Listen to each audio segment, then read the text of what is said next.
All right, we're live here on 5 Pounds of Gunt with GAHOOLE and PPP. Exciting times. We're going to be covering some AEW.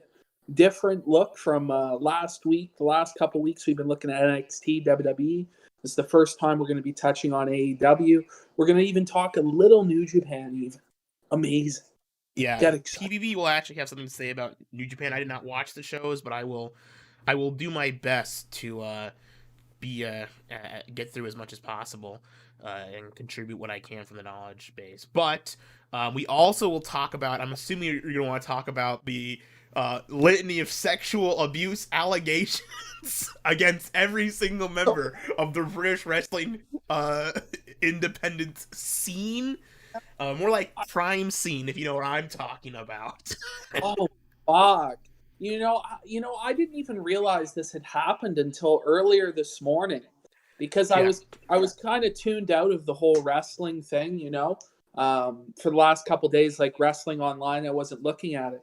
So I'm actually like at work today. I'm listening to the radio. There's a wrestling show that comes on the radio called Wrestling Uncensored, And yes. they started to tell me like that Matt Riddle had been accused of sexually assaulting people, and like what's his name? Fucking the guy, the dick flip, Joey Ryan. He's getting fucked. Some like star guy. He admitted to it, I guess. I don't really know who he is, but he like admitted to like raping some bitch, but it was like a gray rape, he said, I think. I don't know, but it's fucking crazy. I think a lot of the whores are lying, to be honest with you, and I don't believe fucking really any of them, really. I don't believe a single one. I have the full list here. I'll pull it up, because there's a lot of fucking people on the list. It's kind of crazy. Let's see if I can find it. I saved the link somewhere. And don't worry, we will actually talk about wrestling, guys, but I figured this would be a good thing to start off with because it's very funny, I think. It's incredibly funny, actually. Let's see if I can get... It's just interesting. They're all getting fucked, I guess. They're all getting screwed. Jimmy Havoc had to get, like, fucking counseling, I guess. This is what I've read. All the wrestlers are guilty of rape, RJ.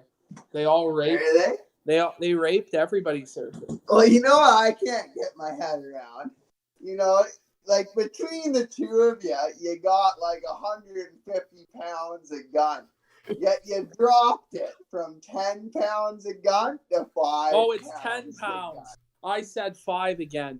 Good Lord. It's 10 pounds, isn't it? Or is it 5 pounds? Oh, I thought so. It's 5 pounds. Because 5 pounds of gold, 5 pounds of gun. Yeah, that's our weight loss goal. We're gonna get down to 5 pounds of gun, guys. It's a great reference, buddy. It's a great wrestling reference, I guess. That's the whole object of the show, I guess. Oh, shit. Dude. Yeah, it's going to be a weight loss challenge. Get excited, folks. Weight loss competition. First one to get down gets the 5 pounds of golden gun belts, since Ralph isn't around to fucking fight you for it. No, he's a brick. I don't know. He's gone off running. He's in LA. I don't know. He's sucking Destiny's penis, I guess. I don't know. Some weird shit. That's weird. All right. Here's the every single person on the list in alphabetical order, and we'll go down the list. Daryl Allen, sexual assault, abuse of power. Sanjay Baga, pedophilia, photograph taken without a consent, homophobia. Oh. Travis Banks, grooming, emotional abuse. Grooming. Yeah, there's actually been a lot of pedophile stuff coming out, which is very easily provable. That's actually one of the things that you can prove. It's like a lot of the wrestling trainers are having sex with like 15-year-old girls and stuff. So that's one. Even if I don't believe the women, I have to believe the evidence of the date. I have to believe the dates and evidence there. Tyler Bate, James like wrestling to me. It's Tyler greasy shit. What? It's greasy shit, GAHOOLE. It is greasy shit. It's a greasy company. It's a greasy world. It's fucking carnies. You don't think that the bearded lady was sexually abused as a child? She was. Whoa. Wow. Could you imagine getting sexually abused by the bearded lady? Well, no, imagine the depraved mindset of somebody who would sexually abuse the bearded lady. they've just given up on all sense of moral decency, and they've just given into depravity fully to fuck the bearded woman. Oh, I guess so. As a child. What a sick, just a sick thought. Sick thought. Yeah. Tyler Bate and James R. Kennedy for harassment, coercion, and sexual harassment. Josh Bodum, pedophilia. Ricky Cataldo, molestation, sexual harassment. Gaslighting, of course. We have to consider gaslighting. It's a real thing. Joe Coffey for stalking and sexual harassment. Jim Cornette and his wife for grooming, sexual harassment, and blackmail. Did you hear about this? No. Apparently in OVW. This is the story I heard. In OVW, Jim would make the wrestlers fuck his wife to get ahead in the company. Like, that's the claim. That's like the legitimate claim, is that, and there's like multiple male wrestlers have come forward saying, Stacy Cornette said that she would fuck me, and I will be fucking you soon. And Jim made them do it to get booked. Poor Jim. Poor Jim. I don't know if I believe. What a fail. What a fail. Hopefully Jim responds to these allegations on the show in a really fiery rant, and he just screams. Listen, you fucked my wife and you loved it. You liars. You were not forcing to fucking my wife. You enjoyed fucking my wife. Let me tell you, you weren't coerced into nothing. She was a fire bitch. Fuck. I just don't know. I don't know if I believe that one, but it's funny. Oh, fuck. Let's see. Like, it could be true. It could be true. Actually, I could see it being. It's a bunch of guys saying that one, not girls. So I'm more likely to believe it. It's probably a scam, but who knows? Who knows? With the men coming forward. Jordan Devlin, current NXT Cruiserweight Champion, domestic abuse from one account, which is now protected, so that could be completely false. Bullshit. Bullshit. I'm calling bullshit on Jordan Devlin. Velveteen Dream / Patrick Clark, pedophilia and grooming. This one has been around for a while, and I buy it. He seems like a total pedo. Yeah, you can see it. He's got a real creepy kind of like diddler aura to him almost. You know, he's this weird kind of like sexually deviant character. I don't know. Fuck. Let's look at the chat. They thought she was a dog. GAHOOLing. Punished Ralph says blurg, dead stream like the TV board. If only it was the real Ralph. If only. Yeah. Let's see. Anyone else? Obviously, Jack Gallagher for sexual harassment, and he's been fired now. Yeah. So I guess that one's real. Yes, fuck. He sucks. Yeah, he did suck. Jimmy Havoc, here's the entire list of things that he did. Emotional abuse, physical abuse, self-harm, manipulation via self-harm and suicide threats, physical intimidation, psychological torture, sexual assault. Okay, and they're going to let him stay? Because he threatened to kill himself, so it made all the other behavior okay, I guess. Yeah, because he's the victim in all this. He's the victim, yes, it's true. Well, let's see. I mean, the physical abuse, that could be because that she was in a BDSM relationship with him or something, and then she changed her mind afterwards or something. Yeah, I'm not sure. We don't know how much of this is true and that's not true, but I will say this. If it's a woman saying it, it's probably not true. No, it's true. That's the most true thing we've said all show. It's very good take, Gahool. Very good take. Dave Lagana, former president of the or booker of the NWA, he's gone, fired and he was apparently sexually assaulting wrestlers as well. Shit. Yeah. El Ligero for grooming, harassment, gaslighting, and emotional abuse. Gaslighting and emotional abuse. What a bastard. Everybody tar and feathering. Boo. Yes. Fuck. Will Ospreay, B. Priestley, and Scott Wainwright. Oh, no. Oh, no. Rape apologists, gaslighting, emotional abuse. Rape apologist? I guess one of the... Maybe Scott Wainwright raped someone and Will apologized for it. How does that make He you? took him to Suplex City with his penis out. Indeed, he did. That's what the claim is. That's what it says in the court documents. Yes. Oh man. Holy fuck! That's the whole list. No, there's more. There's way more. I'm just reading the big names. Chase Owens of the Bullet Club, Larry Poffo, Matt Riddle, obviously, Justin Roberts for pedophilia, the current announcer, Joey Orion for sexual assault, description of gray rape, sexual assaults. Gray rape. Yeah, Marty Skrull So for being a was pedophile, drunk. Trent Seven for sexual harassment, David Starr for abusive relationships and I guess sexual assaults. The Sweet Soraya Knight family for abusive power, sexual harassment, homophobia, physical/emotional/mental abuse. So that lovely film Dwayne just made about them is now completely invalidated. And see, this is a lot of stuff where it's just like I can't buy all of this. Like, I know for the Matt Riddle stuff, I know he's already suing the person who said it. Like, it's been pretty cut and dry. No, Mikey Whiplash, Wolfgang, Big Zeus, just a bunch of people. But that's mostly a list. And I don't know, what do you think about the list, PPP? You think there's any big names that we're going to lose in wrestling now? No, I really could live without all of the wrestlers on that list, to be perfectly honest with you. I really don't give a shit about any of them, actually. Do I believe all of them? No, obviously. Do I even believe some of them? Not really.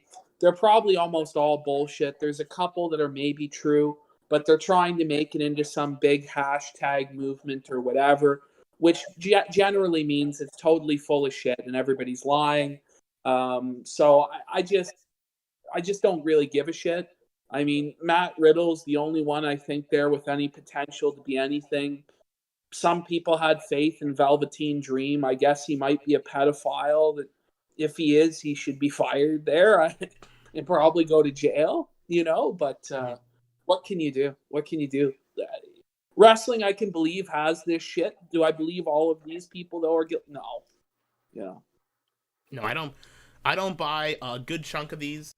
I believe everyone who's covering up and like running away afraid is probably like I think I from what I can tell, the ones I know for sure are real are David Starr, Joey Ryan, and Brandon Stroud. And I guess Dave Lagana and Jack Gallagher because they both got fired. Like if Jack Gallagher got fired for this, then there must be some truth to it. Like he must have when WWE came and said, "Hey, did this happen?" He must have said, "Yeah, it happened," and that's why he got fired. No, you guys don't believe all these wrestlers fuck Jim Cornette's wife? Well, I believe that. I believe it'd be hilarious.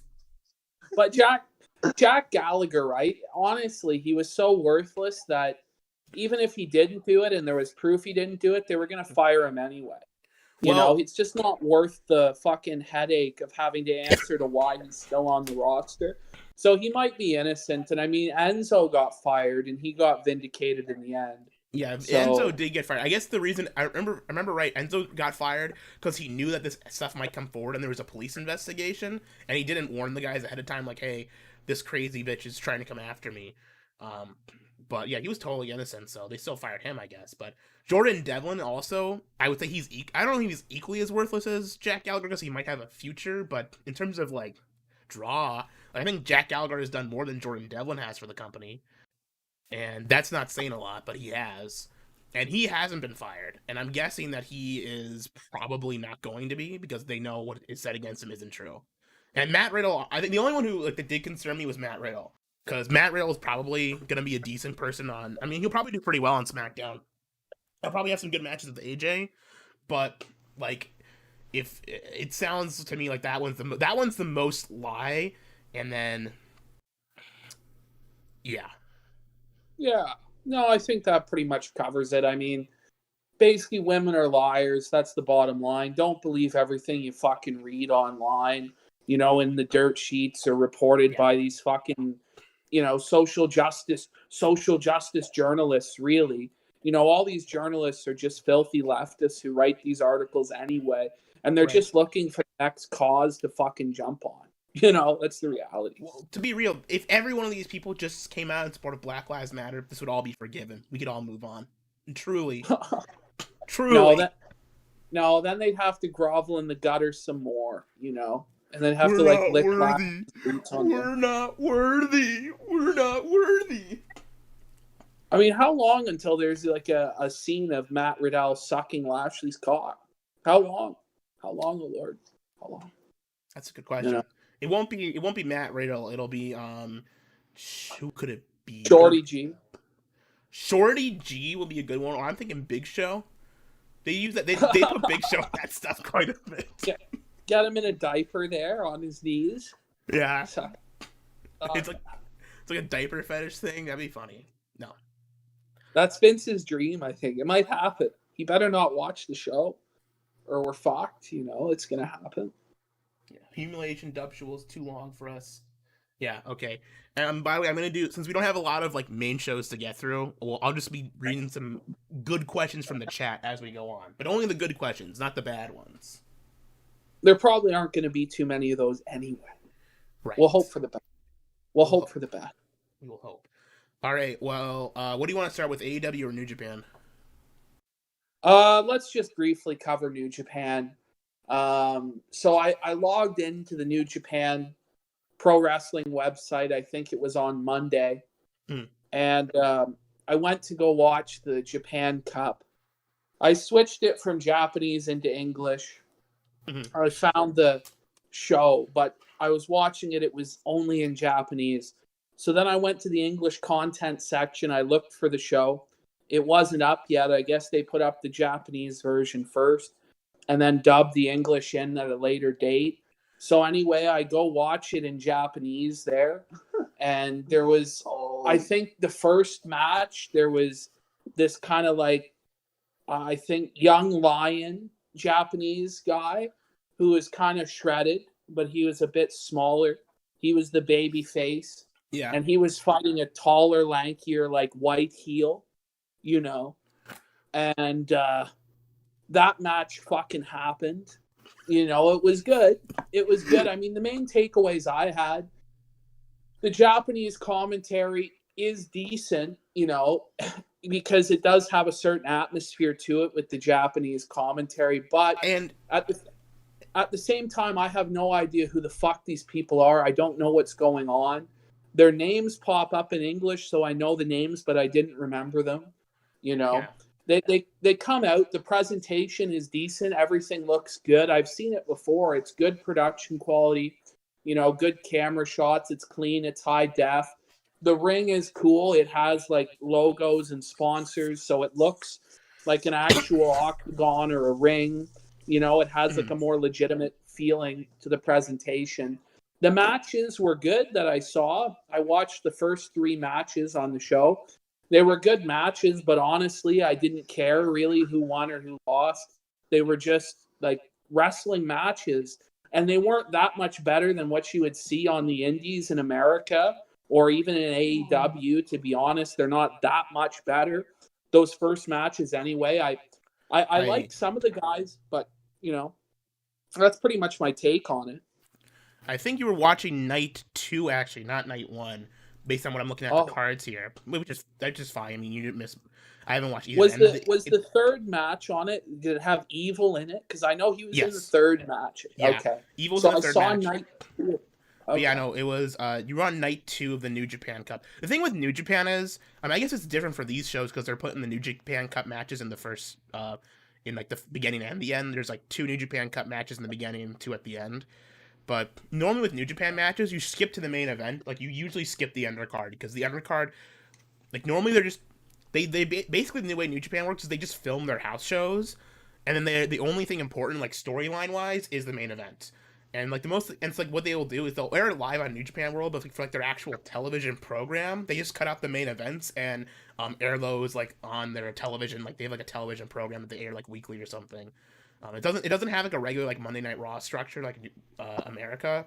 It's a little bit weird, but I think it makes sense, I guess. They're basically, they try and sell the shows on the main events, kind of like in boxing or UFC, where the undercards, especially in boxing, are fucking trash and are thrown together, right? Well, So normally normally the undercard is like, at least for these like most of the shows. I'm not sure with these fucking empty arena shows, but normally with like their like shows where they have crowds, the undercard will have all like the big stars, but they'll just be in like nothing matches. But that means if you paid a ticket to the New Japan show, you see every New Japan guy on every show. Like, that's the idea. It's more for the live fans, more so than the televised fans. It's kind of, they make most of their money off of live attendance case. They don't make a lot of money off of New Japan World. So yeah, no, it makes sense. It makes sense. But yeah, I mean, I'll probably watch the Zack Sabre Jr. match because even though he's too small, but I like his style of work. I like the submissions. I like the way he works. I wish that more guys use the chain grappling and submissions. You never really see submissions in mainstream American wrestling. And I think that those are the most legit looking finishing moves, are the submission moves. You know, a lot of these, you know, because they're real moves, some of them. You know what I mean?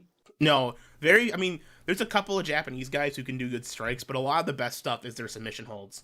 It looks like the best match on that night was probably Nagata versus Minoru Suzuki, which was one of the Tokyo Dome main events, I think back in like 2008 or something. But I mean, Suzuki's just the fucking best. Like, he's my favorite Japanese wrestler because obviously legit Triple Crown MMA champion, you know, like a total like actual legit badass. He's a short guy, so he never would work in America that well. But in Japan with like the other Japanese wrestlers, he's pretty. I think that would probably be the match I would go back and watch. But yeah, I'm not sure when Zach's match even is. I don't know what the New Japan Cup bracket looks like. Let's see. But I mean, the one thing that's good about it is because it's a new Fed, whenever you watch a new Fed, you're not necessarily familiar with the booking. So a lot of the time I won't know who's going to win a match, even when it would be obvious to the audience who watches it all the time. So there's a certain level of watching a new Fed where the first few times you watch it, you do enjoy it some, you know what I mean? Because it's unpredictable. It's fresh. It's kind of new, right? Well, we'll see how it goes. Yeah, we'll see what happens. Yeah, it looks like it's Zach versus Kota Ibushi is the first round. That's gonna be tomorrow. Actually, I guess tonight it looks like. Well, that'll be pretty decent actually. I think they always have good matches together. They have a good styles matchup. Ibushi, it's usually, you know, Ibushi goes for high fly stuff and Zach counters it into submissions and stuff. It's a pretty good matchup. I will try to watch the second round stuff for next week, but I guess that's all we have to say about this, unless we have any other thing. Zachary Keith Habsbrook, is that who we're watching? I don't know. I can't imagine he is. He doesn't know about it, I imagine. But no, just when people see Zach, they think you know who. Oh yeah. All right. All right. You want to talk about AEW? Yeah. So we started off with the Omega and Page versus the Natural Nightmares team. Mm-hmm. You know, go ahead. It was interesting. It started off like with no entrances; they were just in the ring. You know, Natural Nightmares were 5-0, which was surprising because I don't think I've seen them before. I think all their matches are on Dark or something like this. They all are on Dark. They've been booking a lot of the Dark winners in matches on Dynamite as like title match things lately, which I guess, I mean, like in terms of their ranking system makes sense because it means if you have a lot of wins on the other show, there's no reason that shouldn't mean you don't have a title shot. But I don't watch Dark, and I don't think a lot of people do watch Dark, and I don't think you should be booking around Dark that much anyways. No, it doesn't make sense. They have 2 hours. It's enough to tell the stories with honestly the thin roster that they have. Yeah. You know what I mean? 2 hours is enough. The show could be an hour long and it would probably actually be sharper and tighter. I like wrestling shows that are just 1 hour. You always want more than when it's 1 hour, but 2 hours, if it's done well, is the best. But when you're dealing with fucking companies that can't book 2 full hours or 3, God forbid, hours, you know, I think 1 hour is fine. That's why NWA works. You know. I mean, original NXT TV back when it was 1 hour was a lot better than it is now with 2 hours. I mean, everyone can probably objectively agree that it has gotten worse since it switched to 2 hours. There hasn't been a company that's done 3 hours well. Nitro, when it went to 3 hours, sucked. Raw went to 3 hours, sucked. I mean, there's even like the biggest and best companies have never done a 3 hour weekly show. I guess New Japan does, but again, they're filming their house shows. They're not booking 3 hours of television every week. They're booking 1 hour they're booking 2 hours of television, but it's spread out. I guess they're booking 3 hours of television, but it's spread out against 3 nights, and they're doing a bunch of house shows to begin with. So that's a little bit different. They're not writing storylines that well. They're not booking promos. That's not even a fair comparison, but in terms of weekly television, no show's done 3 hours well. Yeah, no, nobody can do it well. And in my opinion, when Impact went from 1 hour to 2, it got worse. When I agree with that. 3 hours for a while, it killed the fucking Fed. They cut back to 2 hours. It was too late, really. So I just think fucking, the less is more a lot of the time with the wrestling. It gets overexposed. It's on every fucking week. It's hard to keep it fresh. And, doing 2 hours, they might not be for them because they're doing 2 hours plus Dark is 3 hours. Plus, you now have to watch Beyond the Elite. If you got to watch Dark being the Elite or whatever the fuck, and this show, and then what are they going to add, a talk show or another fucking They have a podcast, and Sammy Guevara has a vlog, and I guess Chris Jericho has a show too. The thing is, AEW's been pretty good about not requiring you to watch any of your auxiliary programming. It's just there for people who want to watch it. But they started booking Dark to be more important, and I don't like that because I don't watch Dark and I don't really want to. It's too much. It's never interesting. I mean, I watched the first 2 weeks of Dark because the first week of Dark had a pretty good match, and then the second week was okay. But if you're gonna do Dark, you need to have it consistently did not make me want to watch it because it would just be, they just put filler matches on there, Well, they have to put at least one match that's worth tuning in for, where you see it, you go, okay, I'm watching this show. It's an hour long because there's going to be this match. But how long is Dark? Is it 2 fucking hours? It's an hour. They put a lot of matches on Dark though, because during this show when I saw it pop up Dark results, there was 6 or 7 fucking matches on it. It might be, they might have pushed it longer than an hour. The last episode of Dark was an hour and 30 minutes. This is what I'm saying. That's too much. You can't fucking do that. I mean, I'm okay with you're gonna do that if you if it's one thing if you're doing it because you have people live in the arena, but they're not even live shows. They're you have these fucking. There's no fans for this, so it's why do this? No one's gonna watch this. What is the viewership on Dark week to week? What's the viewership? Because they're only doing 6. Well, I guess to be fair, last week's Dark did 411,000 views on YouTube. They're only doing 600, 800,000 millions. Their top on TV. So, I mean, if they want to give a match a mainstream exposure, put a marquee match on Dark, and you know what I mean. Mm-hmm. Put almost the main event of Dynamite on Dark to get that YouTube exposure and make guys mainstream. Maybe they put a hardcore match or something that might go viral. One of these cinematic matches on Dark. They could do something like that and market more aggressively to the internet crowd, because I think that's what they want to do anyway. That's probably why they're expanding it out to an hour and a half. But I don't think it's a good idea. I think they should just focus on Dynamite. I agree. It's just not worth it. I mean, they're getting about half the viewers they normally would for a Dark versus a episode of Dynamite, essentially. Yeah, the question is how many of them are crossover, how many of them would watch Dynamite on TV or stream it versus how many are just casual wrestling people that run into a free show called Dark, I'm sure there might be people who just watch Dark who don't have television and they just watch Dark and Dynamite clips. I suppose that's some people. I doubt it's many. It's maybe 10,000, I would guess. And the question is with Dark is with the Dynamite viewership, that's consistent, average viewership across the whole show. This Dark viewership number, it could just be the guy who comes in and watches one match and then leaves, or watches 2 seconds of the show and leaves. It doesn't count for a lot. Yeah, we have no idea what the engagement is. When the viewership drops off, we don't know. Does Surfer have something to say? Surfer said it sounds like he had something to say. No, he's. I think he's. No, I gotta go wrangle up some Australians. I gotta go. Australians. Yeah, he's got to go do some sales to Australians. That's good.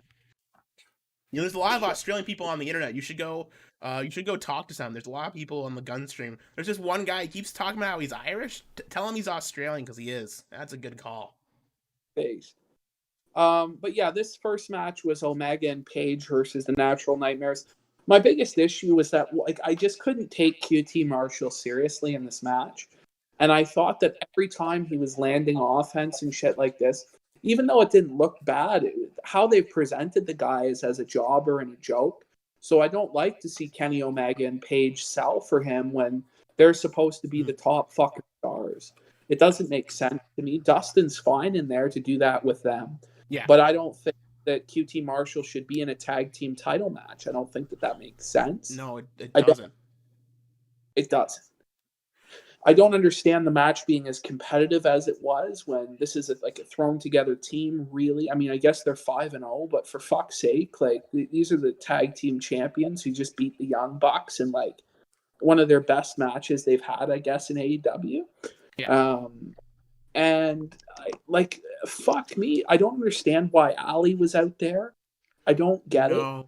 I think that, well, the thing with AEW is, and this is one of the things I commend them for, but also have a problem with, especially in this case, they draw their storylines out a long time.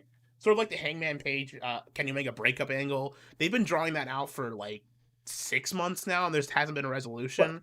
Which is, I guess it's long term. But for like something like this Ali angle, it does not need to be long term. It should be, I guess if they're trying to build it up, and then eventually when the payoff happens, it'll feel even better when it does happen. But right now, like, this should have been the point where the payoff was. I'm not that invested in it to keep caring about it for more than like 1 or 2 matches or 1 or 2 angles. Like, they need to pull the trigger on Ali beating the shit out of QT, or him turning on Dustin and joining with her with the Butcher and the Blade or something. I'm assuming that's the 2 ways they can go with this. Is either he goes with her, or she turns on him, causing Butcher and Blade to feud with QT Marshall. Yeah, but I just don't know. Like, Butcher and Blade, I'm not really understanding what's going on with them. Like, I don't understand why Hallie's coming out without her mask or whatever now. I don't understand her character. I don't get it. Like, I completely agree. The thing, maybe with the one thing with QT Marshall, maybe the storyline takes place on Dark and we just don't see it. But that's not an excuse. No, that's what it is. There's no excuse for this. It's just Allie just 1 week is something, and now she's something else. I don't even know why she was bad to begin with. Why was she with Butcher and Blade? We never got an explanation, and now she's not. It's just they don't know how to book this woman. It's like what they did with Brandy Rose's angle. They just quietly aborted it, never addressed it. You know, which was the right thing to do. That was the right thing to do in that case, but I think it's the wrong thing in this case. It's just stupid. It doesn't make sense because they're going to put her back with Butcher and Blade, I'm sure. Otherwise, it kind of kills a bit of the Butcher and the Blade mystique, I think. I preferred the Butcher and the Blade without her. Actually, I think they don't need her as a manager. I don't think she worked for them as a manager. Especially Allie, like I still see her as TNA Allie, where she's just like a happy, like bubbly person. That's not. Yeah. I don't see her as a bad guy that well. Like, it's not something I buy. Maybe some people do. I don't care, but I still see her as TNA Allie, and it's like, well, yeah. If this is how they get rid of her from Butcher and the Blade, it's like Butcher and Blade feud with Young Bucks and FTR going forward. I'm actually okay with that, but it doesn't make sense for her to do this, and then like she continuing to appear on TV so soon kind of like ruins a lot of it. But I don't get it. But I mean, the match was okay. It was decent. Yeah. But the booking of it, I think, was fucked. Kenny and Hangman won, but it went like 15 minutes. It shouldn't have went like 15 minutes. I can see if this was Dustin and Cody, I could see this going 15 minutes, no problem, and that would have been great. Yeah. Or even Dustin and like basically anyone else that wasn't QT Marshall as a jobber. I bet they have rebuilt him as like a legit wrestler on Dark, but he hasn't been rebuilt on the television show. So it's like, I don't buy him. I agree. I don't buy him doing that. And if you're going to rebuild this guy, you have to do it in front of a lot of people. He has to beat a lot of people on Dynamite and have him win convincingly for me to care about him as a wrestler, honestly. Yeah. I didn't realize it until this week, but Ali, I guess, is married to the Blade, so I guess that's why they're together. But... Oh, okay. Well, that's fair then. But just because they're married doesn't mean that they're a good fit for each other as an act. That doesn't really mean a lot. Then Besides, there was the Butcher is the talent of that tag team, anyways. He's Yeah. obviously the better Yeah. wrestler. He's the one that's actually.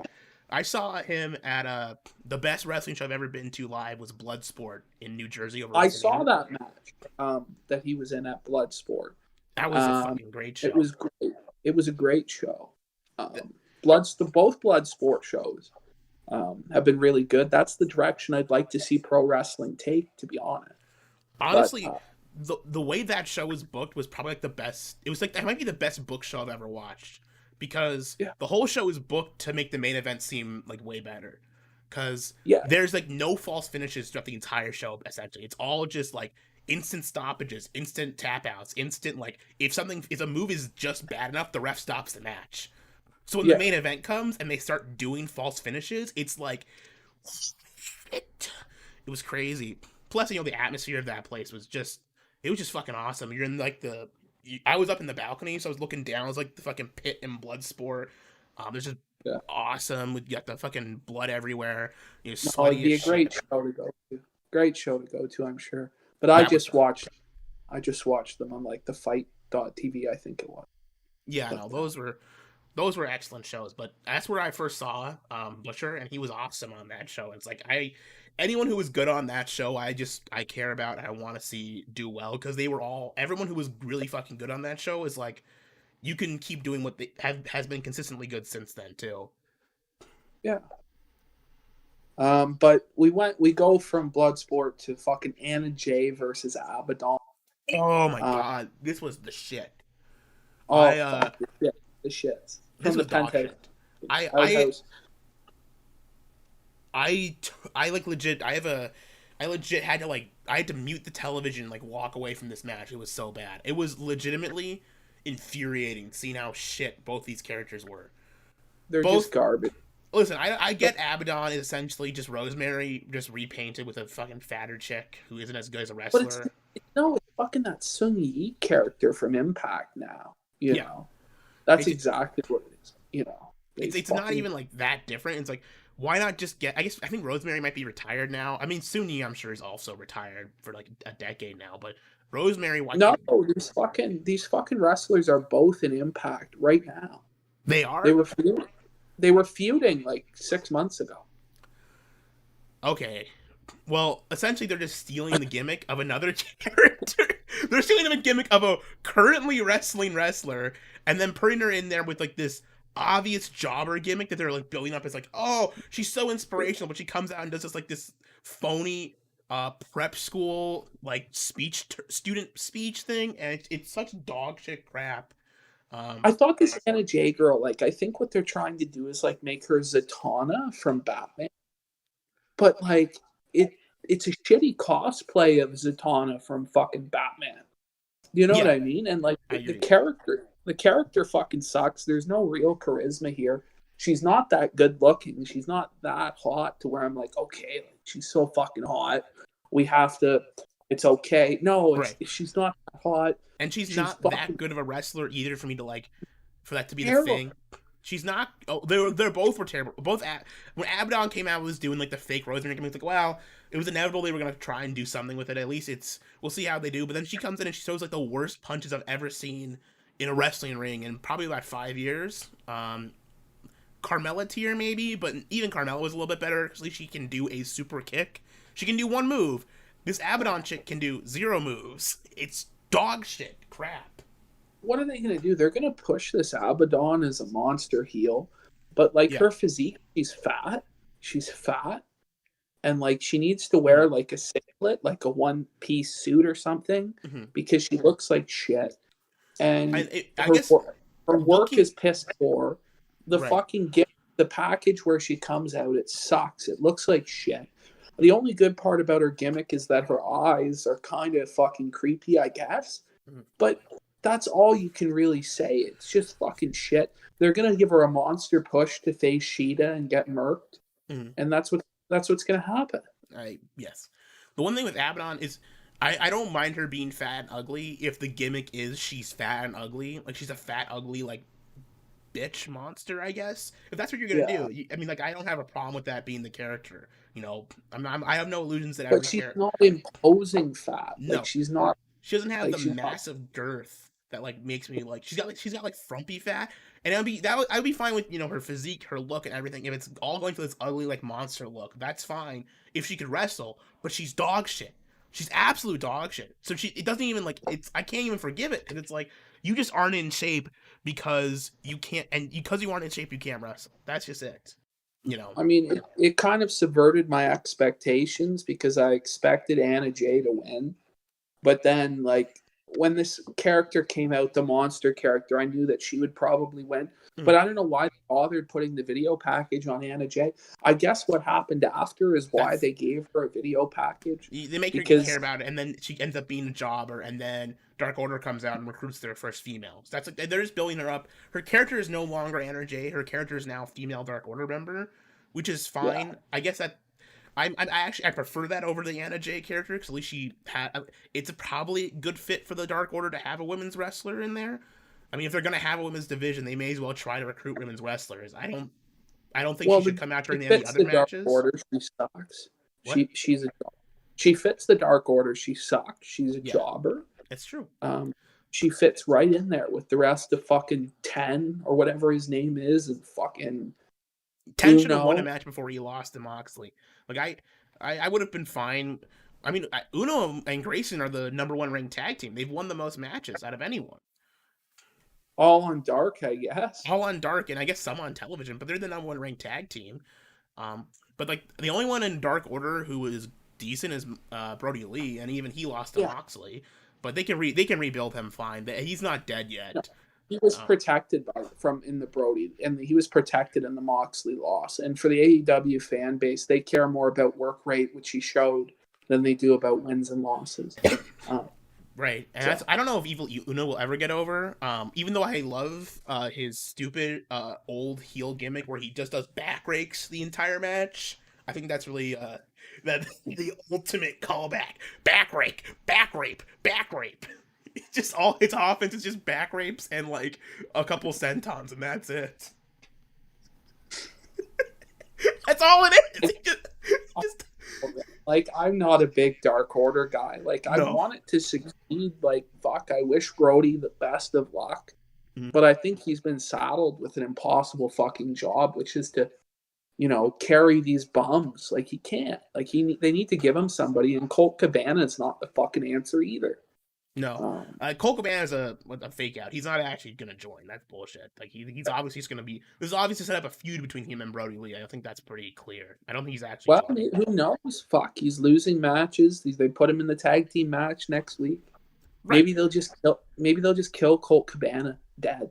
Just put him with the Dark Order. This is obvious. Listen, if they do put him in Dark Order, that's a complete misstep. He does not fit that thing at all. That's a complete total failure.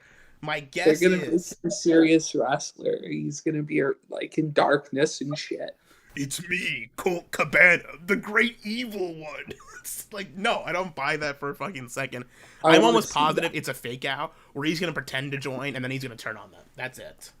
Well, probably, but I want to see Colt Cabana become this evil monster heel. Actually, it'd be funny. It'd be kind of stupid.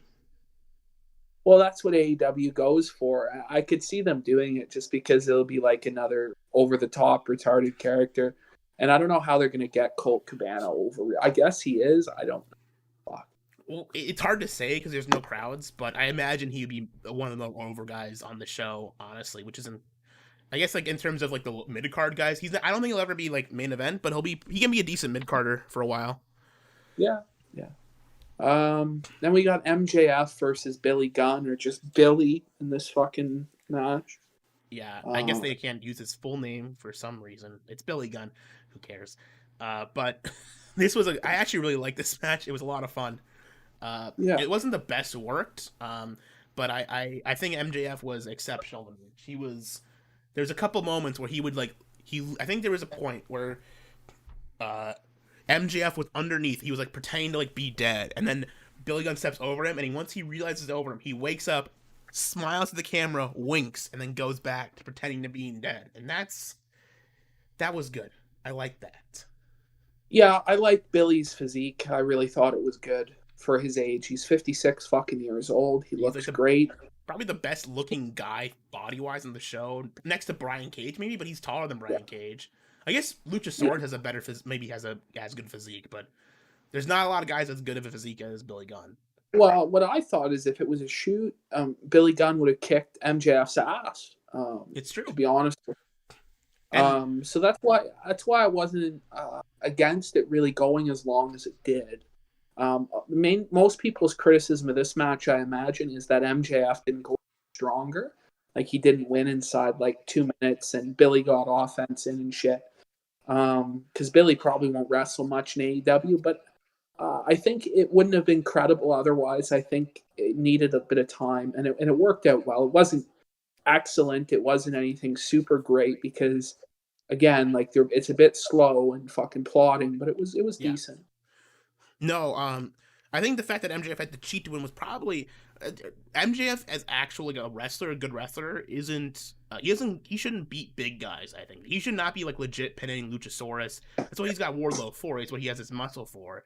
You know, it's like Ric Flair. I don't think ever beat like I don't know how many times Ric Flair and Hulk Hogan wrestled, but I don't think Ric Flair like Hulk Hogan he would cheat to win. He would do stuff that as a heel he would get him over. Like that's what MJF is best at, not as being a wrestler, but cheating to win. That's I don't know. It worked for me. I liked it. I like the initial like Billy Gunn no selling everything because MJF's just small and he's huge. I like the. They've done a good job establishing MJF as credible enough to beat like lower level baby faces clean, but he has to beat the top guys. Is how they've established him, and that's the right position because he's not a total chicken shit like loser heel like Miz kind of was. Mm-hmm. He's got a little bit more credibility to him because he can win clean sometimes. But against Billy here, I thought it was good to have him win dirty. Because I think in a real contest, I think Billy would have kicked his ass. Probably. He probably would. I mean, he's significantly taller. I mean, maybe, if he threw out his hip or something, MJF might win, but that's probably not going to happen. That's like a 1 out of 10 chance. Let's see. I got questions from the chat. I have some good ones. Going back to the sexual assault, how many more sexual assault accusations will you think will happen in total? I think they've kind of blown their wad, but there might be another 10 or 12. Who knows? Yeah, it could be. Shout out to Stone Mexican Guy, SMG, in the chat. Good old friend of the channel. Did either of us watch Saturday Night Jericho? No, I did not. No, I don't. No. All right, well, let's move on then. MJF went up to Jungle Boy, I guess, and then there was like a pushing match and a little bit of a brawl. So that's going to turn into a lumberjack match next week with Wardlow and Luchasaurus. Which I'm assuming is going to be for an MJF Jungle Boy rematch later on, maybe at Fyter Fest. It looks like that's what they're building towards. I don't know. I don't really like giving away Wardlow versus Luchasaurus on free TV. I feel like they could build towards that because those are two guys that are pretty big, Yeah. Like they're solid athletes. And I think that, I don't know, that might have been saved for Fyter Fest maybe in 2 weeks, I think would have been a good idea. Well, at least. Maybe their idea is the big match is MJF and Wardlow versus Luchasaurus and Jungle Boy as a tag team match. That might be the match that as into that as I am into the straight up Wardlow versus Luchasaurus match. I agree with that, actually. I would watch that. I think people want to see that match. Like, they want to see who the biggest, the toughest guy is, really, in the company. I think there's some intrigue on that level. And I think with Cage, I don't know what the fuck they're going to do. If they're going to just have Moxley beat him, I don't fucking know. But I don't know. I don't know why they've decided to book it this way instead of giving Cage a few months of build. I don't know. They're just going to give it to Cage, but we'll see. That's for later on. We'll figure that out. Yeah. There was an interview with Jericho and Guevara, right? And Jericho, they said they were going to beat him to a pulp, and that they're blood brothers, and blood is thicker than orange juice. Yeah. It was okay. I don't know. I'm not really that big on this fucking promo. It was okay, but no, it wasn't bad. It didn't make me pissed off. I didn't hate it, but it wasn't the best Jericho promo by. It was kind of corny, it was Jericho at like his lower level where he's kind of corny and he's not really coming through as Cross, right? But well, maybe he's not. I guess maybe the storyline is that he's not taking Cassidy seriously at this point because he beat the shit out of him last week. Maybe he's thinking he's just a big joke. Maybe next week he'll do a promo where he's taking it more seriously. If they do a good promo next week where they takes it like he isn't being goofy and corny about it, I'll consider this a decent story. But as its own thing, I didn't really care for it that much. No, I think the story is going to be that Jericho doesn't take Cassidy seriously at all, and Cassidy beats him, like with a roll up immediately at Fyter Fest. That would make sense. That would make sense. Although I think Jericho's winning in Fyter Fest because he lost in the last 2 pay-per-views, and this is basically his company, so he's going to try and get himself over this next one. I don't know. He might really see something in Cassidy and want to put him over. I don't know what they're going to do there. I think it's kind of, I don't know.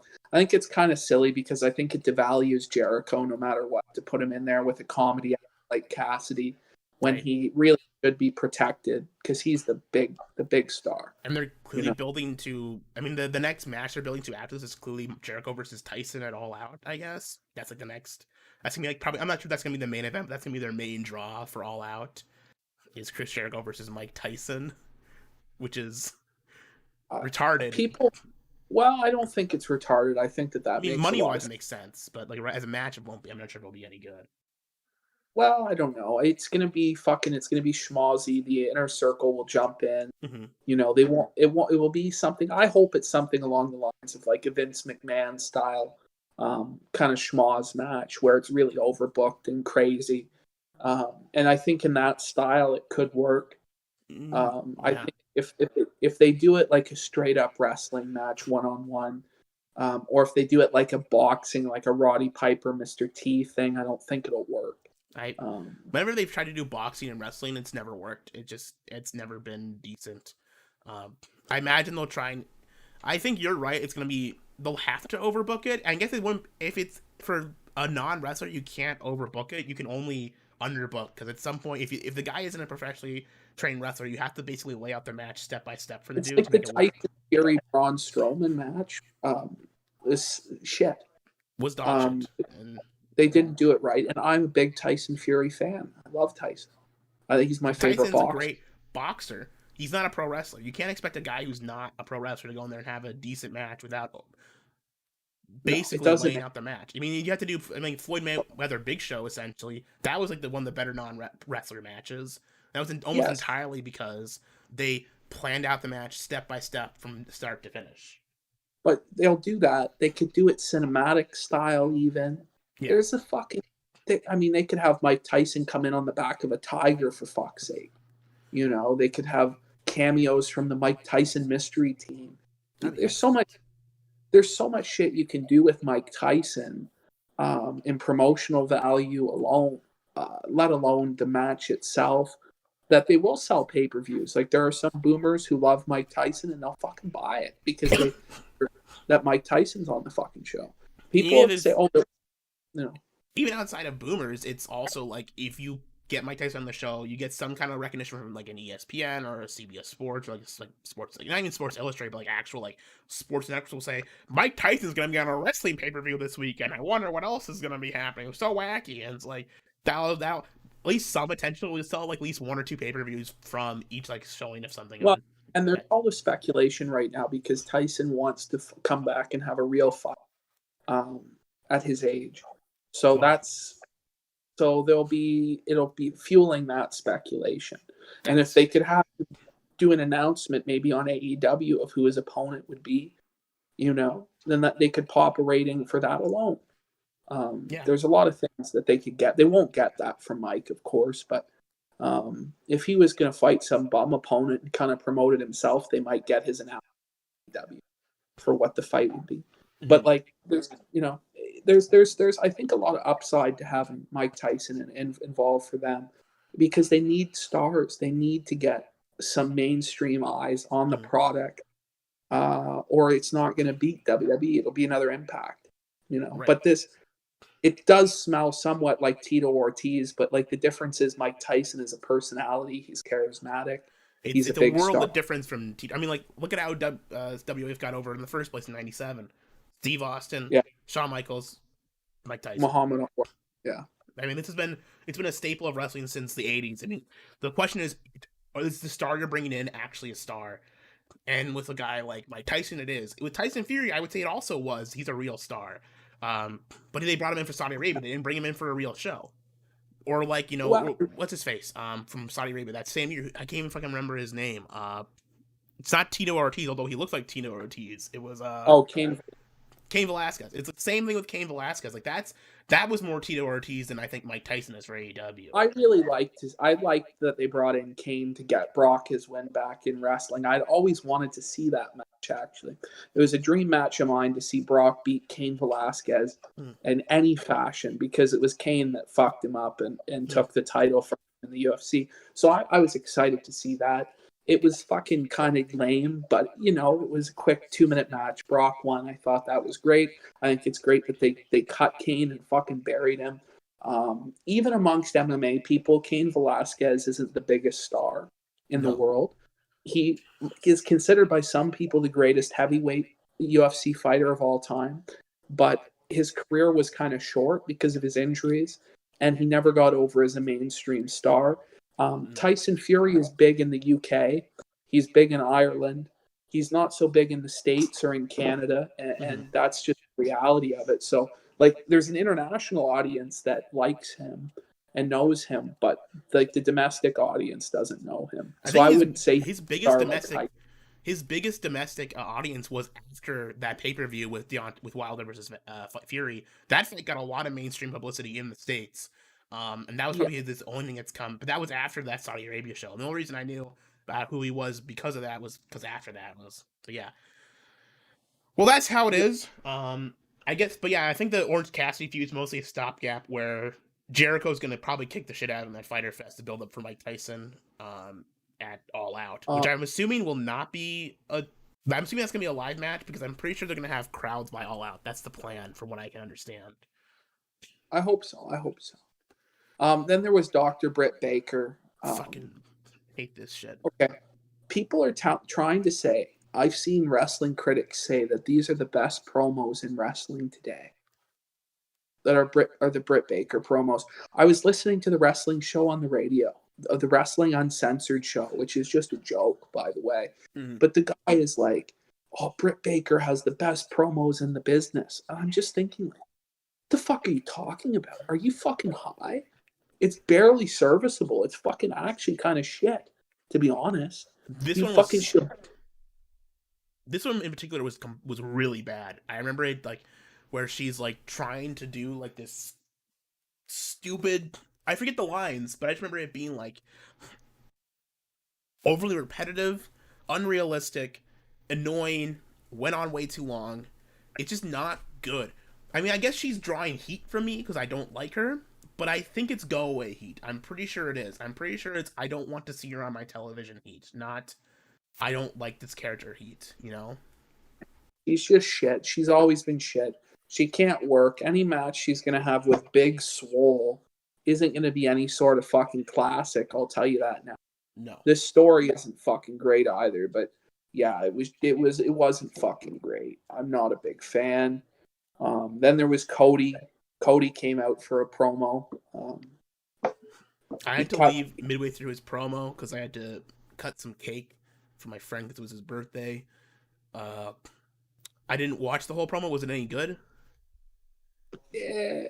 I mean, he was saying, I don't know if the Nightmare family has my back. I don't know if the Elite have my back, And then he was cutting a little bit of a promo. Then he gave it to Arn. And then Arn was saying that Cody is going to beat Hager. It was okay. It was fun.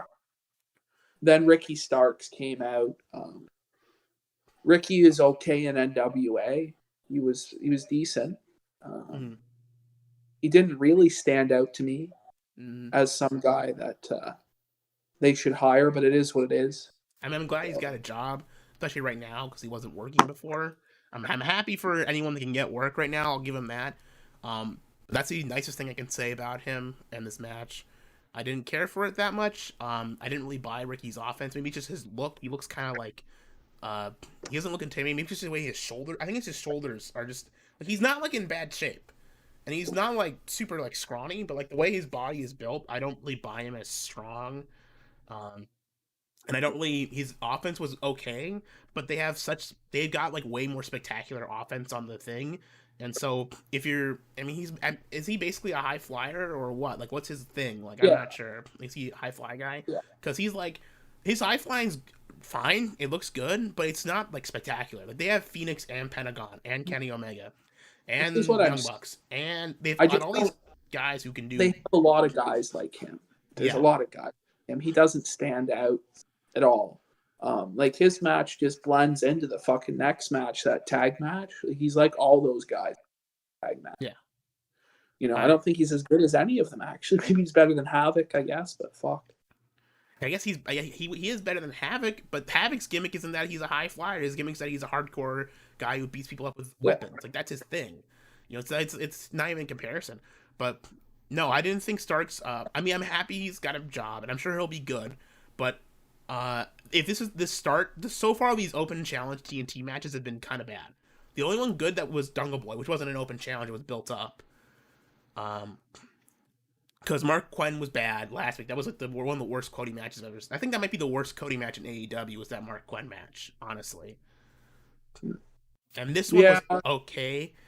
Like if you're gonna like the first open challenge should be exciting. It should be someone big you're bringing in, or it should be a big guest. Like they should have, if this was Marty Scurll, or I mean, if he's talking about the whole elite promo thing backstage, this would be a good time to do Marty Scurll because I know he's in fucking Tampa. They're talking to him. This would be a good time to pull the trigger on getting him on television if they're gonna bring him in, or make it some other. Yeah.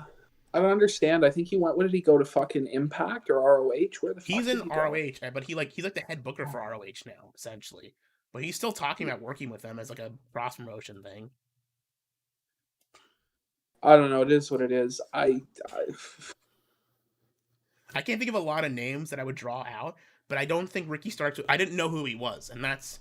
I watch a lot of pro wrestling, so I don't know who you are. I watch a lot of indie, you know. Japan. I watch a lot of the pro wrestling. The only stuff I don't really watch is NWA. He was on NWA. That's where he's.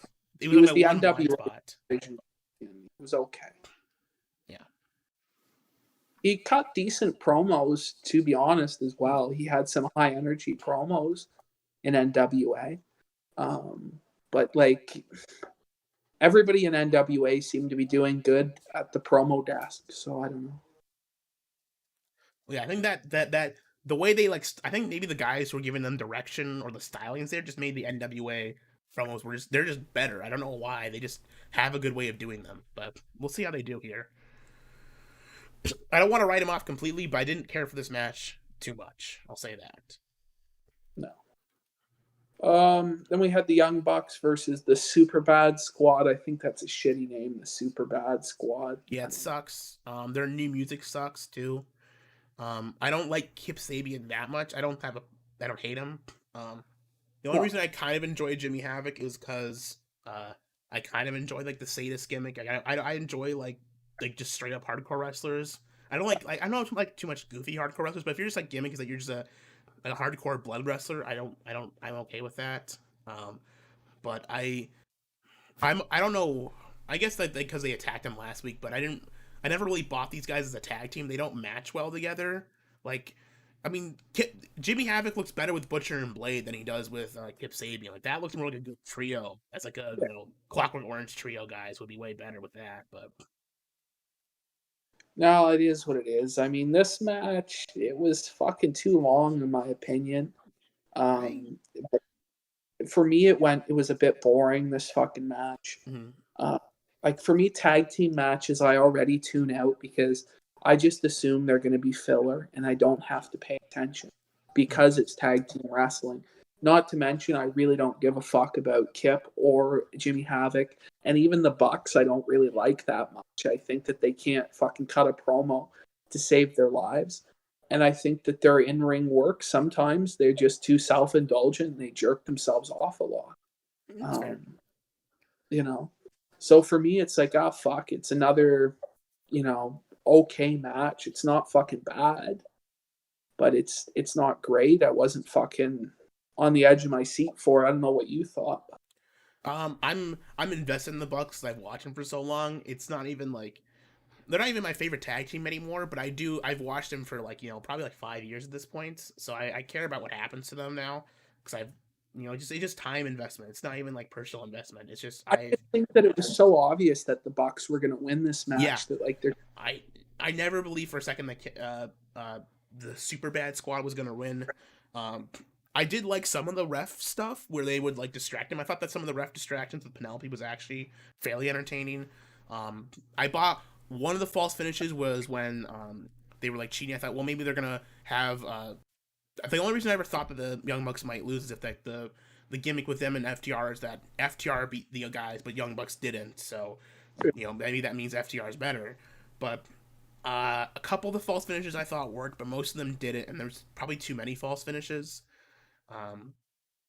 I didn't really care for Jimmy in this match. I thought Jimmy Havoc wasn't that good. Sabian was okay, and I thought I don't know. So I was okay. It wasn't bad, I thought, but it wasn't great, and it did go on too long. I agree. It went through like 2 commercial breaks.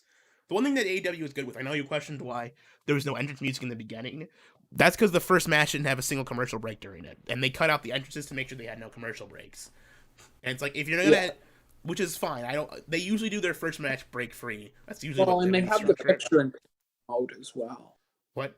Yeah, and that helps, but yeah. I thought there were too many. It was like 2 or 3 commercial breaks for this one match, and that's just too much. I can't. I lose interest if you like cut out the feed of the match for too long. It's not even the feed cut out, but if you lose the audio, you stop paying attention. Yeah. Then there was the angle after, so I guess they're gonna feud FTR and Butcher and Blade, and these 4 teams. I don't know if they're gonna do an 8-man tag. Or they're gonna... Well, they were. I'm not sure what they're gonna do now because Jimmy Havoc's probably out for a while. I mean, yeah. So I mean, whatever he was gonna do, he's not gonna be doing now. I don't know if they're just gonna sub someone in for Kip Sabian. I don't know who they would get. I can't even think who he would team with that would be good. But I don't think there's even a loose heel hanging around that would fit with Kip Sabian. I don't know. Maybe like who the fuck can they put in? What's his name? Ty Dillinger, maybe. Yeah, that's probably who it's gonna be. And that might end up being better. But I think he'll fit in way better. The Ty Dillinger. What's his character? The chairman. What's his name? The chairman, Sean Spears. Fuck me. I don't know. They fucking buried Sean Spears 6 feet under the goddamn ground last time he was out there. I thought it was funny putting on underwear and shit. Yeah. I thought he was done. But the repair job they're trying to do is giving him a magic glove that gives him magic powers. Which is stupid. But I think it's funny. If it's real, if it's an actual magic glove and everyone sells for it, I'll think it's funny and I'll buy it. It's the kind of thing that's like, that's stupid enough that it's over the hill for me. It's like the power. He has to call it like the power glove or something. So it's like, I have the power glove that gives me ultimate power. You will submit to the claw of the power glove. It's like they may as well. I mean, that's kind of like an old 80s gimmick that he's got like the Iron Claw or the like Abyss had Hulk Hogan's Hall of Fame ring in Impact that gave him the power of Hulkamania. He had the power. That's awesome. That's so good. He could take out like 10 men with the power ring, like because he had the power of Hulkamania with the ring, And then Ric Flair stole the fucking ring with the Fortune faction. He stole the ring. Then Rick had 2 rings, so he was like a god. Yes, that's the best part. Is it's WWE Hall of Fame rings. It's not even TNA rings. Yeah, so it's like they're really admitting that these rings from the other company make you strong. And they're literally mentioning like this is a WWE Hall of Fame ring, brother. This is important and special to me, brother. That's why I'm giving it to you, dude. Abyss, you gotta carry on the spirit of Hulkamania, dude.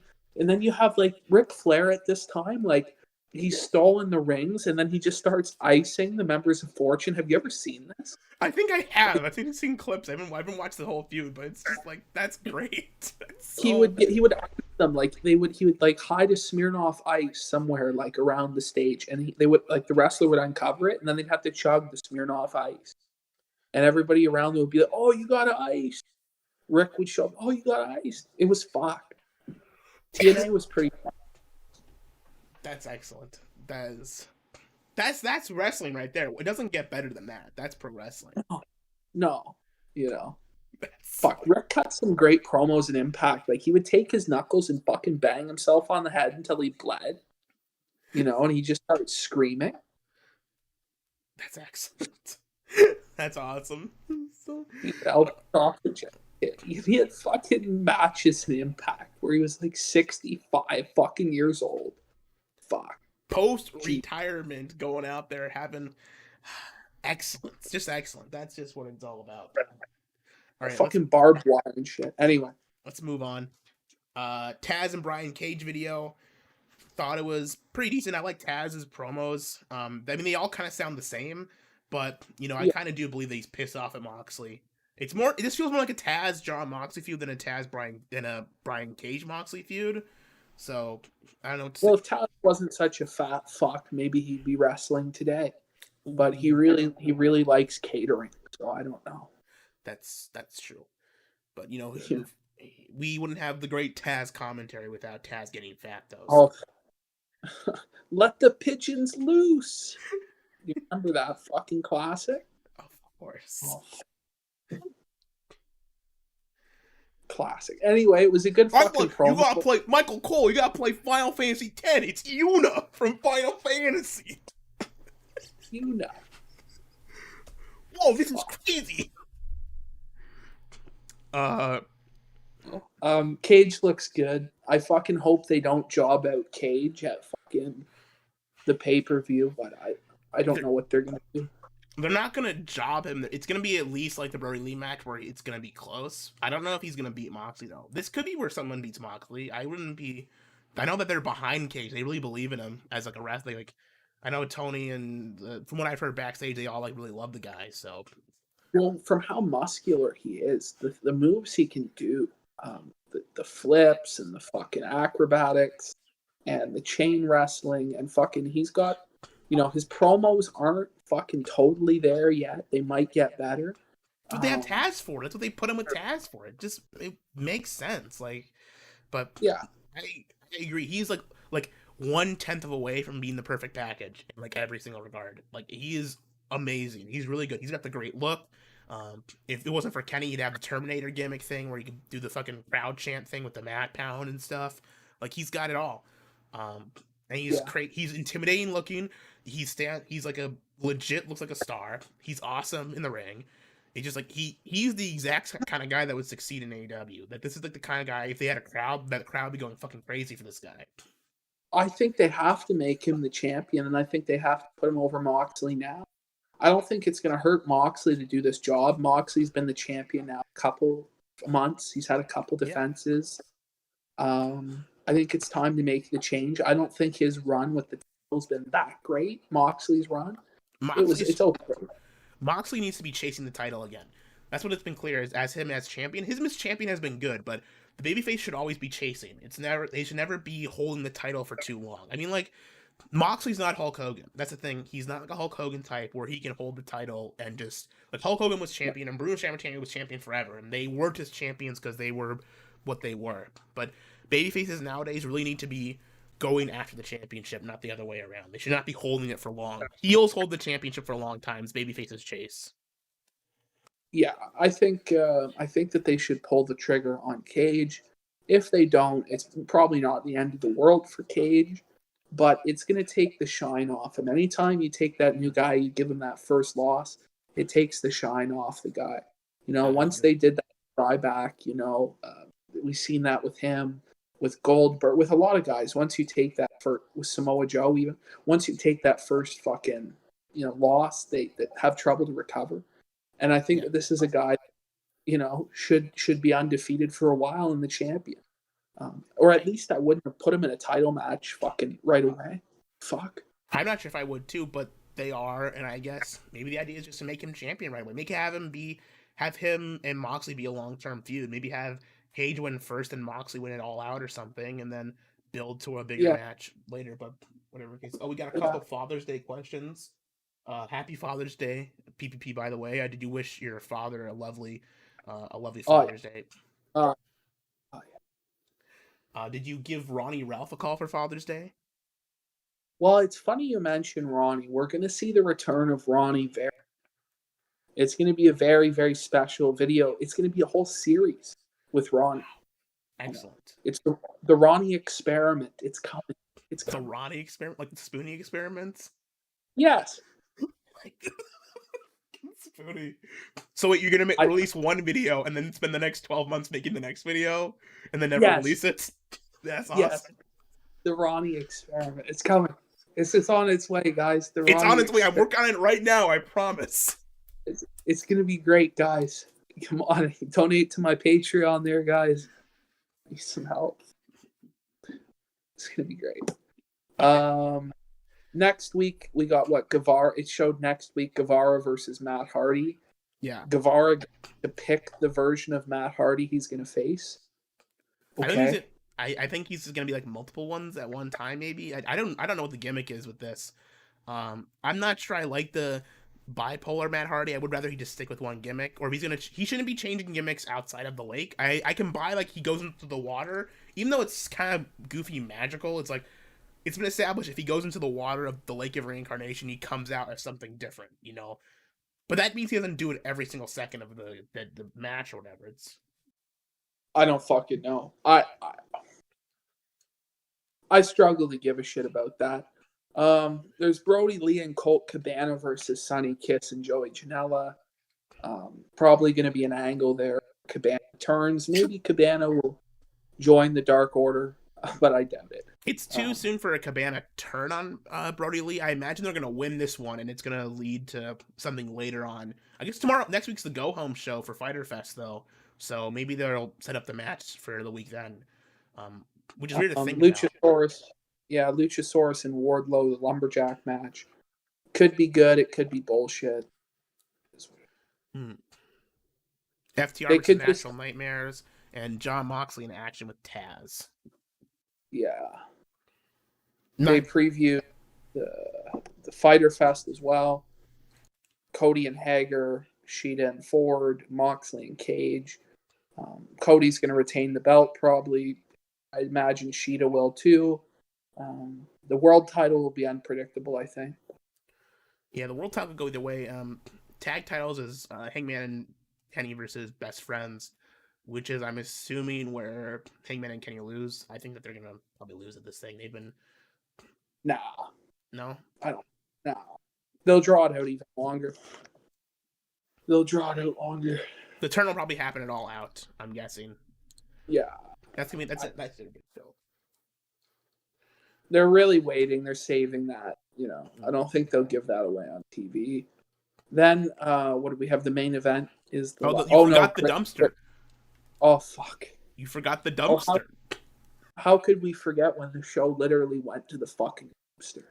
Yeah. You know, we're seeing the literal representation of the fucking product before our eyes, the fucking dumpster. I'll give him the benefit. That's the representation of the women's division of the product, in my mind. Yeah. That's more fair. It's more charitable. But yeah, the women's division, it sucks. Britt Baker, once again, the promo was cringy. It was fucking stupid. She's in the trash, and she's not... Her explanation is she's more concerned with bitching this woman out than her getting her out of the trash.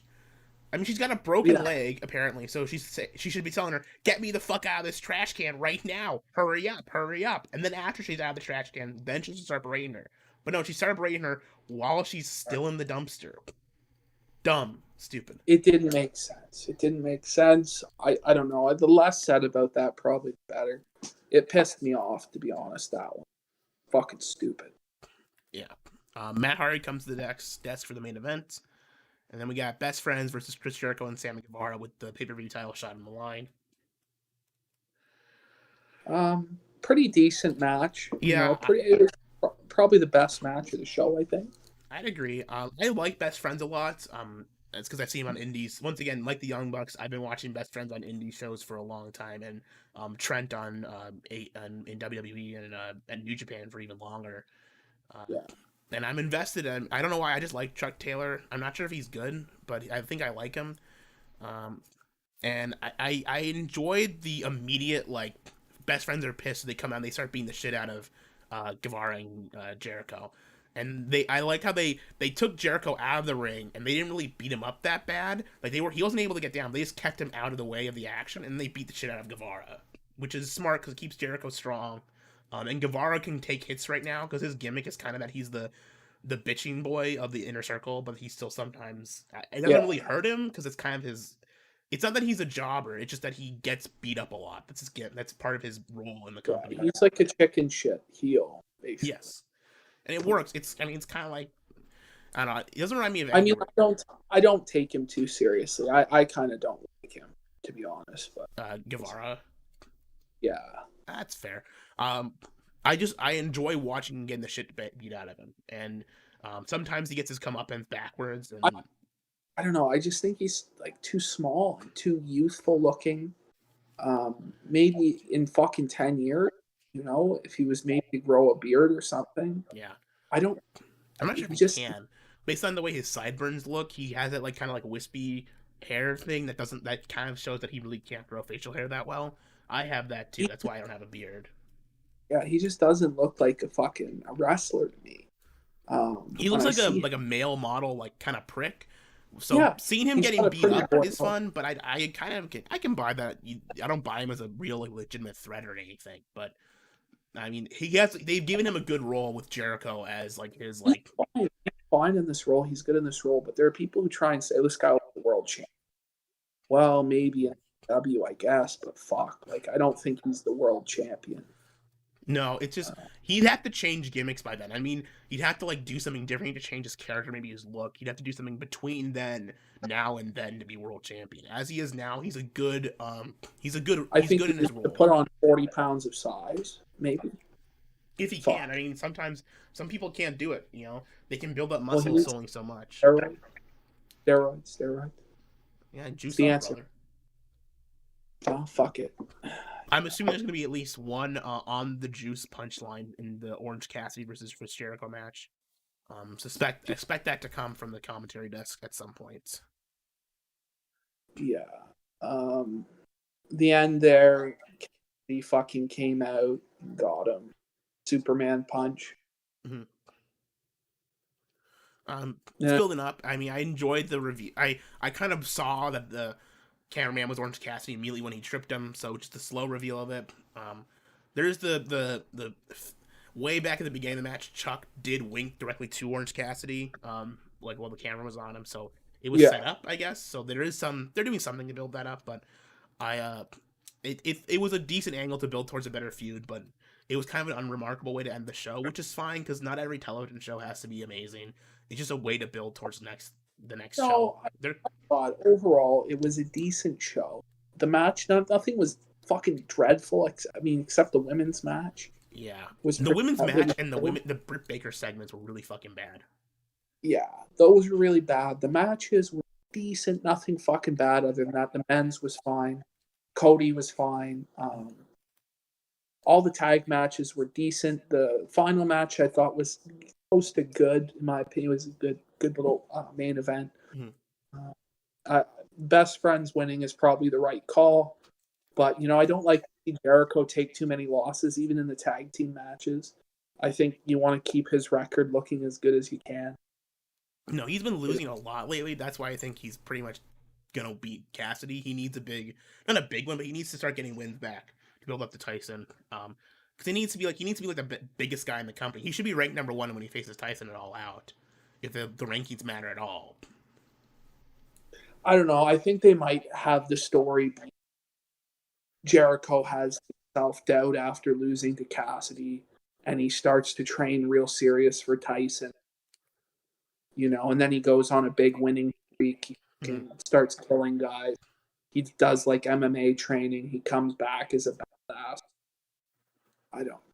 You might be right. We'll see what happens.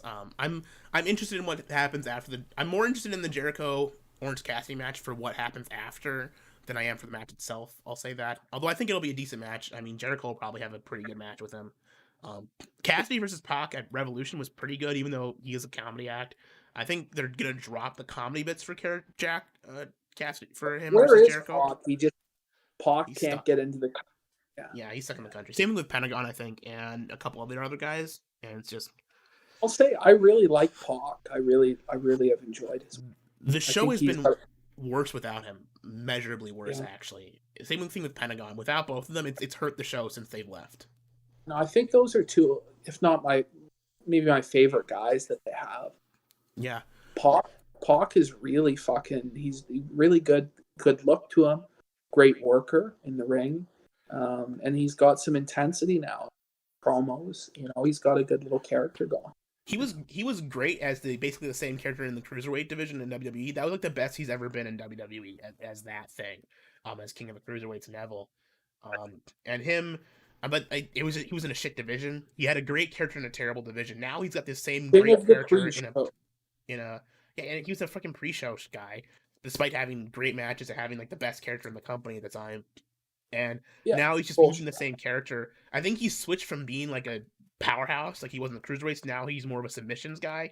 I mean, he took the Rings of Saturn, which was genius because the Rings of Saturn are fucking awesome looking, and basically no one else does them in wrestling right now. So they call it the Brutalizer now, I think, or something stupid like that. But it's the Rings of Saturn, and it looks badass. And him being more of a submission guy versus being a high flyer is a great fit for him being smaller too. It just looks great. I like it. I think he had a good match with Omega, a couple good matches with him. He had a good match with Cassidy. I thought that was a fun match. It wasn't the best thing he's ever done, but I thought it was really exciting. No, it was actually a fun match too. I've really liked his work. I hope he gets. It sucks without him and Pentagon. I'm not sure. At least Phoenix is still there, but I mean, him and Pentagon were like. They need to do more with Pentagon. They really do need to do. I think he's stuck in Mexico. I don't think he can. I don't think he's over in the U.S. right now. So, but I think they've misused the Lucha Brothers, and I think they misused the LAX guys as well. Well, I think the LAX guys were actually. I mean, up until like the Double or Nothing pay-per-view, they were pushed really well, and I thought they, as part of the Inner Circle, were working as a unit. But I agree, they need to start pushing them as a tag team. I think they need to win the titles. Maybe not. I've lost faith because they had them talk to stuffed animals. I've lost total faith. When they're talking teddy bears, like fuck that. These guys, stupid. They're supposed to be Mexican gangsters, like serious fucking dudes, like that's what their characters were in Impact. Mm-hmm. So it's hard for me to, because they're still presenting as that with like locks and fucking socks and shit like this. So I don't understand why they have them talk to stuffed fucking animals. It honestly just made me so upset for them. They're just getting fucked. Fucked. That was during the one with they had the fucking stupid Zoom call when they had like a limited fucking ability to have like anyone, right? Was that right, or am I remembering? Yeah.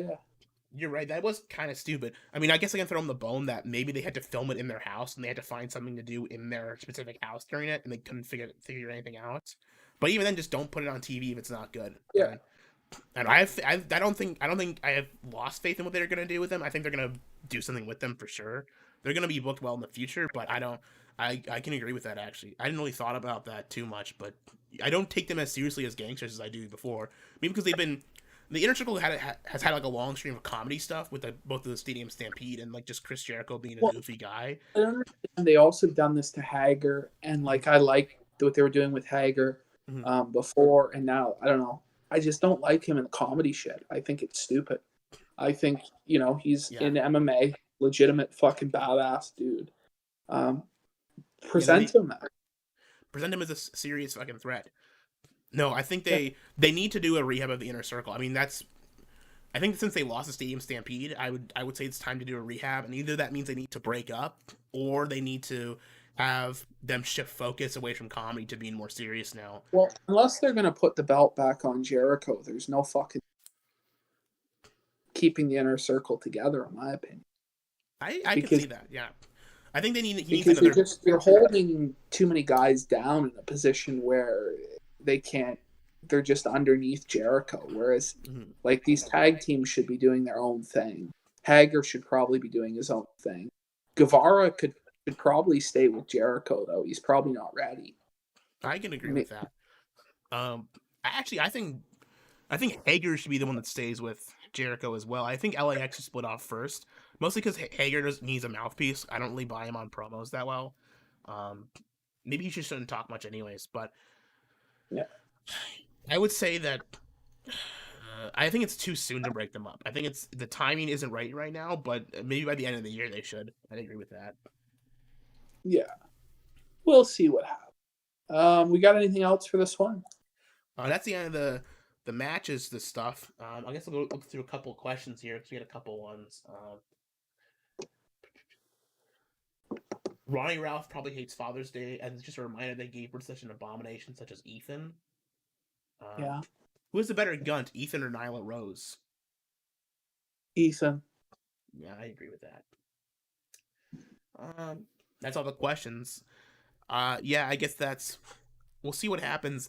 What do you think the show's gonna look like this week with both Dynamite and Raw and SmackDown? Because fucking all these I don't know. coming up. They're taped in WWE. I don't know. I probably won't be watching the WWE shows this week.